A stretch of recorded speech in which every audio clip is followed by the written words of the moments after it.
50 বছর পিছিয়ে গিয়েছে রাজ্য। নেই বিনিয়োগ, নেই শিক্ষা, স্বাস্থ্য, দিশাহীন পশ্চিমবঙ্গ। সেখান থেকে বাংলাকে বের করে আনতে কাজ করবেন।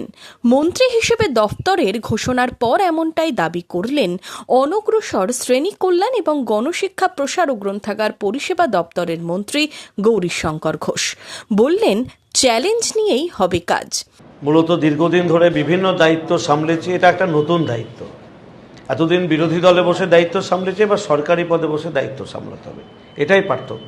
নতুন সরকারের কাছে মানুষের অনেক চাওয়া পাওয়া রয়েছে, অনেক প্রত্যাশা রয়েছে। বিগত 50 বছর বাংলা পিছিয়ে গেছে অনবরত, বামেদের 34, তৃণমূলের 15।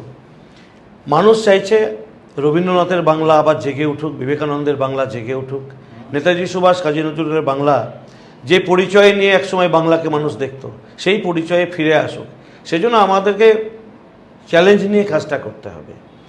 অনেক শক্ত কাজ আমরা জানি। 50 বছর যে বাংলাকে পিছিয়ে দেওয়া হয়েছে, কর্মসংস্থান নেই, মা বোনেদের সুরক্ষা নেই, বিশুদ্ধ পানীয় জলের ব্যবস্থা নেই, স্বাস্থ্য পরিষেবা সঠিক নেই, আধুনিক শিক্ষার কোনো ব্যবস্থা নেই, কোনো শিল্পপতি বিনিয়োগ করতে আসে না, শিল্পপতিরা মুখ ফিরিয়ে নিচ্ছে।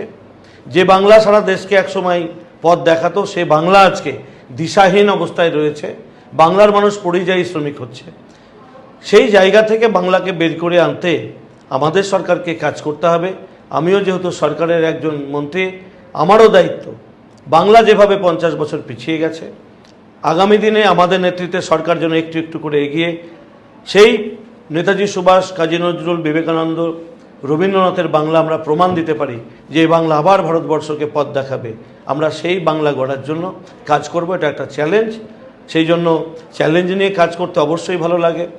দলের যখন কাজ করেছি চ্যালেঞ্জ নিয়ে, ঠিক তেমনিভাবে সরকারের কাজটাও নতুন চ্যালেঞ্জ, কাজ করতে হবে।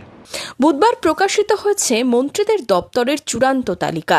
মুর্শিদাবাদের দুবারের বিধায়ক গৌরীশঙ্কর ঘোষ অনগ্রসর শ্রেণী কল্যাণ দপ্তর এবং গণশিক্ষা প্রসার ও গ্রন্থাগার পরিষেবা দপ্তরের দায়িত্ব পেয়েছেন।